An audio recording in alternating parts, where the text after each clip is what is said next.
본격적으로 오늘 이야기 해볼까요? 공휴일이 무슨 요일에 있는 게 제일 좋나요? 라는 오프닝 수다도 있는데 이건 안 하고 뭐 넘어가. 굳이 해야 됩니까? 이거 또 작가님도 지금 눈치를 보이시더라고요. 지금 그거 좀 읽어달라고. 이렇게 재미없는 질문을 쓸 거면 다음 주부터 안 써도 된다. 제가 메인 작가님과 서브 작가님 둘 다 약간 지금 씁쓸하게 쳐다보시네요. 제가 알아서 하겠다 이런 네. 말씀드리고. 그렇습니다. 자 오늘 어떻게 진행되는지 박진 씨 알려주시죠. 네, 오늘 영화 대결의 승패도요. 우리 청취자 여러분들이 정해주시는 겁니다. 저희 팝콘 각도기 영화 어필 들으시고요. 유튜브 보이는 라디오 들어와서 이 채팅창에 댓글 남겨주시거나 유료 문자 샵 0945번 문자 메시지로 끌리는 영화 이름 제목 써서 보내주시면 투표에 반영이 됩니다. 예. 자 그럼 오늘 주제 썬킴 씨가.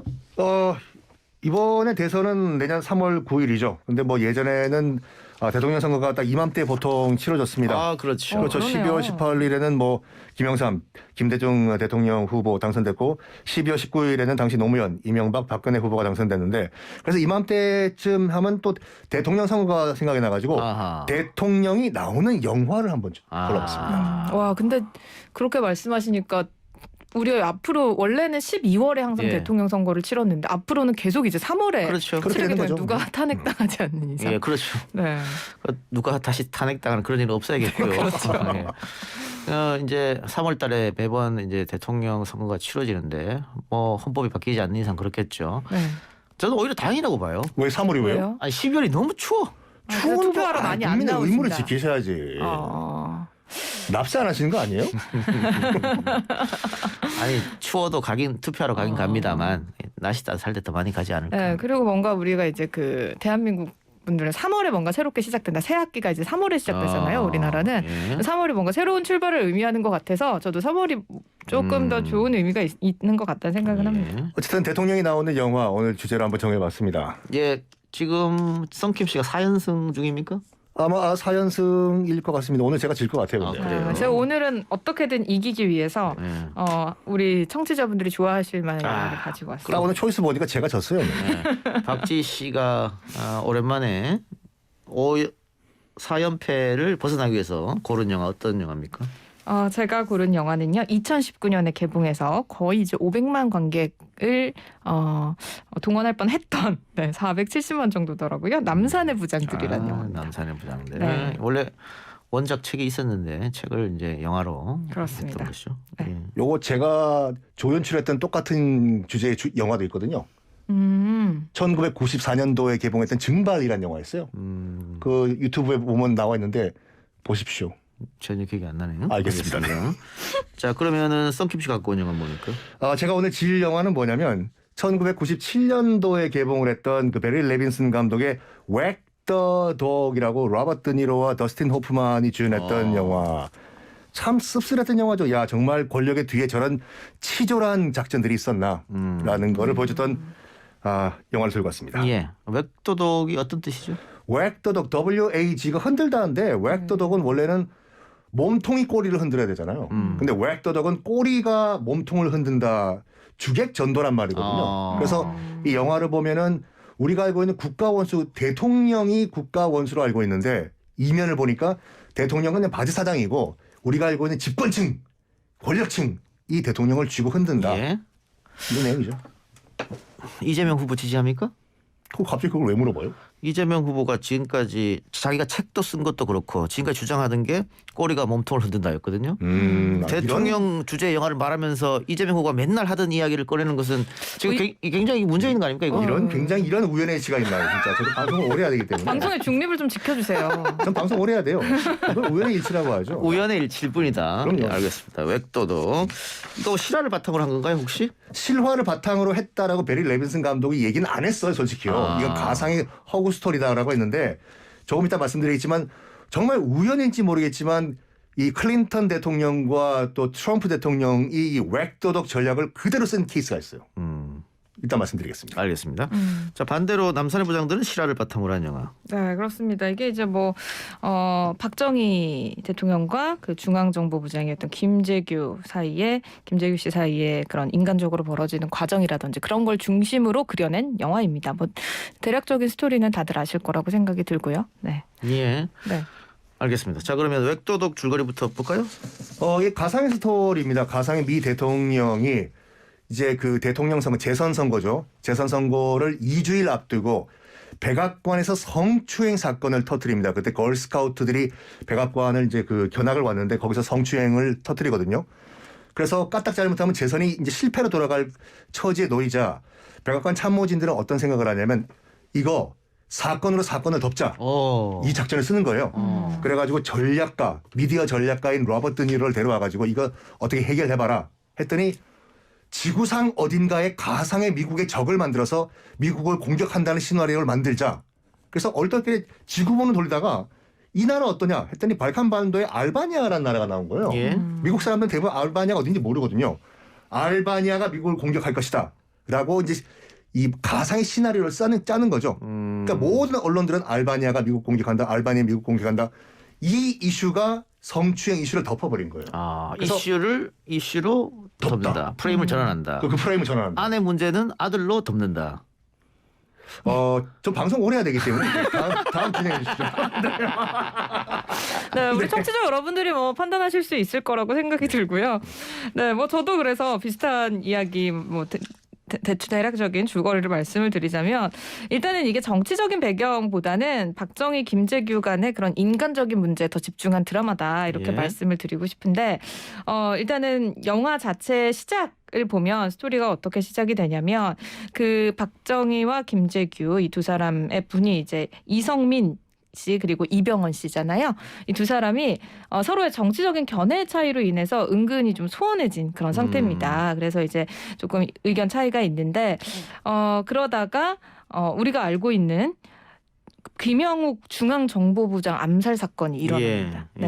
이제 김영욱이 이제 박정희에게 팽당한 다음에 미국의 코리아 게이트 청문회에 가서 뭐 증언을 하거나 또 유신 정권 치부 폭로하는 그런 회고록을 쓰면서 박정희를 까기에 열을 올리는 그런 모습이 나오거든요.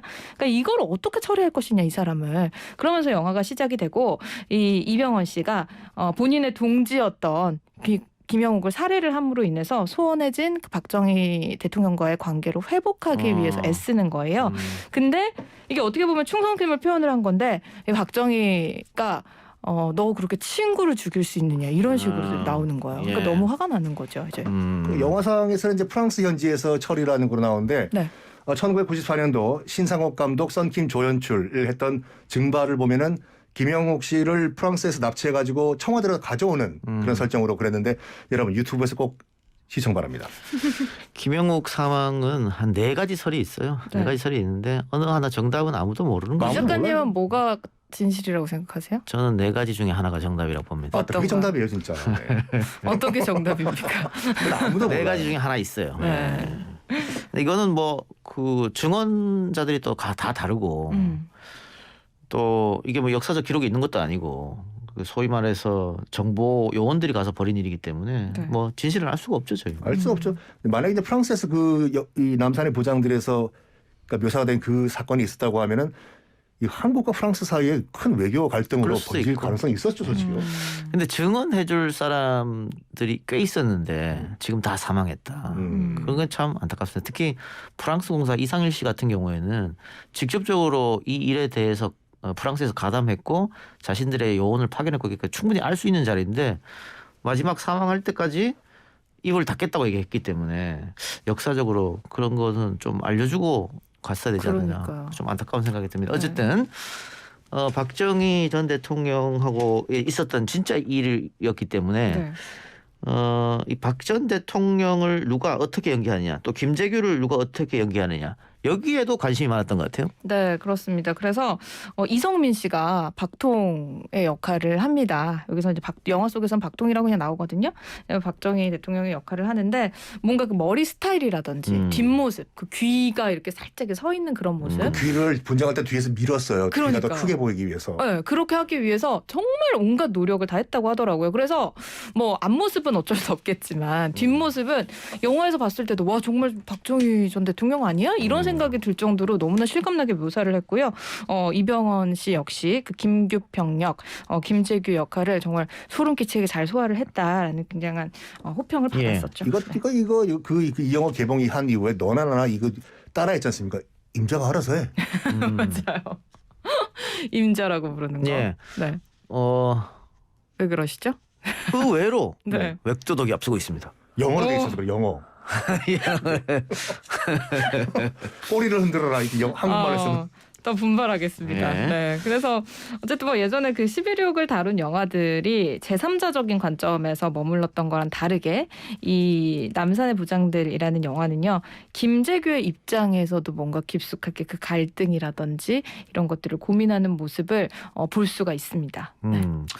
알겠습니다. 자, 웩도덕은 반대로 실제 있었던 영화는 실제 있었던 일은 아닙니다만은 네, 있을 법한 일들을 그렸다. 있을 법한 일을 그렸던 것이 뭐냐면 그 기억하시겠지만 98년도에 그 클린턴 전 대통령이 모니카 루인스키 스캔들 터지고 난 다음에 인정을 했잖아요. 그래서 사실 그런 일이 있었다 하고 며칠 후에 아프리카 수단을 공습을 했어요. 미군이요.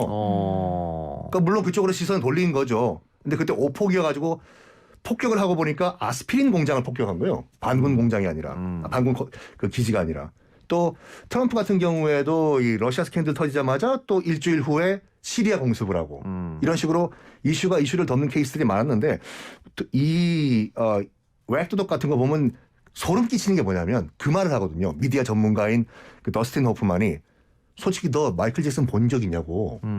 네가 본 마이클 잭슨은 TV에서 본 거라고. 그러니까 TV에서 하는 말을 우리가 어떻게 꾸미냐에 따라서 일반 국민들은 그걸 믿는다.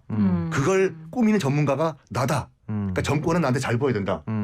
솔직히 마이클 잭슨 봤어요, 이 작가님? 못 봤죠. 그러니까 존재하는지 어떻게 알았어요? TV 보고 알았죠. 그러니까. 흥미로운데요? 흥미로운데요? 그게 소름 끼치는 얘기라니까 어떻게 보면요. 예. 아니 나치의 선정관 괴벨스도 비슷한 얘기를 했으니까. 그렇죠. 괴벨스도 계속 거짓말을 하다 보면은 사람들은 그걸 진실로 이제 인식을 하게 되고 그때쯤 진실을 공개하면 너무 늦었다. 우리 그래서 네티즌들이 저한테 붙여준 별명이 있습니다. 괴벨스라고요? 눈 찢어진 괴벨스. 칭찬이 욕이. 그렇죠. 잘 모르겠어요. 칭찬인지 욕인지 잘 모르겠습니다. 괴벨스 자체가 욕 같은데. 그러니까. 알겠습니다. 그러면 OST는 어떤 게 있을까요? 저는 그 심수봉 씨가 예. 박정희 전 대통령 앞에서 많이 불렀다던 황성예터. 이게 이제 영화에서도 재현이 되거든요. 영화에 나옵니까? 네, 그렇습니다. 그래서 지금 나오네요. 네, 그렇습니다. 궁정동 안가에서 열린 박정희 술자리에 불려가서 왜냐면 네, 이 황성예터가 네, 박정희 전 대통령의 18번, 김재규 전 정보부장의 18번입니다. 두 사람이 똑같이 이 노래를 좋아해서 네. 어떤 회식 자리에서는 네. 서로 양보하기도. 일절 서로 나눈 부르는. 거죠. 각하가 부르시죠. 아니야 자네 노래니까 자네가 불러 이렇게 하게 돼. 그래서 아마 감독이 굉장히 사전 공부를 많이 했나 보네요. 그렇네요. 네. 사실 이런 내용은 저 아니면 잘 모르거든요. 다 알고 있었어요. 아니 그래서 황성예터라는 노래를 찾아보는데 정보가 많진 않더라고요. 제가. 옛날 노래니까요. 네, 그렇습니다. 근데 이제 그 궁정동 안가에서 그 일이 있었던 시간에 또 같이 있었던 사람이 심수봉 씨라고 하잖아요. 네, 그때 이제 부르던 노래가 이 황성예터. 구성지게 네. 부른 노래 심수봉의 황성예터. 자, 썬킴 씨는? 네, 94년도 개봉한 증발 영화 보면 궁정동에 나오는 웨이터가 저였습니다. 그래요? 제가 궁정동에서 제가 서빙을 하는 장면이 나와요. 네. 오. 유튜브에서 보시기 바랍니다. 네. 제가 준비한 노래는 아니 이렇게 방송하시는데 자꾸 썬킴 교수님이 이기니까 제가 너무 속상합니다. 어떻게 보면 내가 어떻게 했는데 잘하고 저는 웩도덕의 OST를 거의 담당한 가수죠. 마크 노플러가 불렀던 동명곡 웩도덕을 준비했습니다. 네. 왜 저는 안 나와요? 나와요. 지금 나왔어요. 그러니까 어떻게 작전 회의를 할 때마다 일단 그 사람들 대사는 뮤트를 해버리고 이게 배경음악으로 깔리거든요. 이번에 우리 알바니아 공격할까? 알바니아 좋지. 그래 알바니아 어딨어? 발칸 반도구만. 이렇게 나와요 이게. 와 분위기 있는데요. 분위기 있죠. 알겠습니다. 자, 박지희 씨는 심수봉의 황성예터, 썬킴은 마크 도플러의 웩도덕인데 황성예터 노래가 나오니까 역전했답니다. 네. 역시 이제 사람의 마음을 움직이는 건 음악이 아닐까. 그런가 보네. 야구는 9회 말 2사 말로 붙어봐야 돼요 진짜. 근데 사실 황성예터가 노래가 1900년대 그 초의 노래니까 네. 일제 강점기 때 노래죠. 예, 많이 모르실 텐데 아까 잠깐 흘러나왔을 때 그 심수봉 씨가 직접 부른지 모르겠습니다만은 굉장히 귀에 확 박혔습니다. 그래서 역전이 되지 않았나. 그리고 영화에서도 뭔가 그 기타를 치면서 노래를 부르는 모습 자체 그리고 그거를 지켜보는 박정희 전 대통령, 그러니까 이성민 씨의 모습이 뭔가 굉장히 그 슬픈 분위기가 있어요. 네. 그렇죠. 최고 권력자이긴 하지만 뭔가 모든 걸 다 가지지 못하는 그런 마음이랄까요? 네. 그래요. 지금 뭐 대통령 선거 기간이고 최고 권력자가 되기 위해서 네. 양당, 양 후보 모든 사람들이 치열하게 다투고 있는데 시간이 지나면 권력은 무상한 거다. 근데 이 웩더덕 보면은 예. 그 우리나라 얘기는 아니라 이제 미국 같은 경우는 대통령은 그냥 허수아비 바지 사장에 불과하다. 실질적 권력은 뒤에 있는 집권층이 다 가지고 있다. 예. 아니 그 일본 정치계에서도 매일 나오는 얘기였어요. 그러니까요. 흑막 정치. 뭐 네, 네. 우리도 뭐 결국은 기득권 집단이 다들 갖고 가는 거 아니야 권력은. 그러니까 기득권은 한 번도 바뀐 적이 없다 이거죠. 그렇죠. 네. 그런 이야기도 많이 하고 있습니다만 어쨌든 대통령 선거 기간 동안 딱 어울리는 주제가 아니었나 싶습니다. 2019년 영화 남산의 부장들, 97년 영화 웩도독이었습니다. 자, 우리 제작진에서 누가 이겼는지 알려주시죠. 네. 황성 예차 듣죠. 황성 예차. 남산의 부장들이 이겼다. 감사합니다. 예, 사연패 끄는 소감. 축하드립니다. 감사합니다. 역시 저도 이제 황성예터라는 노래를 저의 행운의 곡으로 삼아가지고 18번으로. 네, 삼아보도록 하겠습니다. 네. 알겠습니다. 자, 그러면은 오늘 두 분 말씀은 정도 듣고요. 마무리하겠습니다. 저는 다음 주 한 주는 없습니다. 예, 제가 휴가를 가기 때문에. 대타는 어떤 분이 하시나요? 저는 방금 그 대타분과 지금 방금 방송을 마치고 왔는데 이야기하지 마세요. 알겠습니다. 누군지. 네. 예. 알겠습니다. 신비감을 주기 위해서. 정말 어마어마한 특급 거물급이에요. 정말 몸집이 거구이신 아니 걸. 그렇게 보이긴 그렇지 실제로 그렇진 않아요. 알겠습니다. 알겠습니다. 두 분 말씀 오늘 고맙습니다. 지금까지 썬킹 교수 박지희 아나운서와 함께했습니다. 감사합니다. 네, 감사합니다.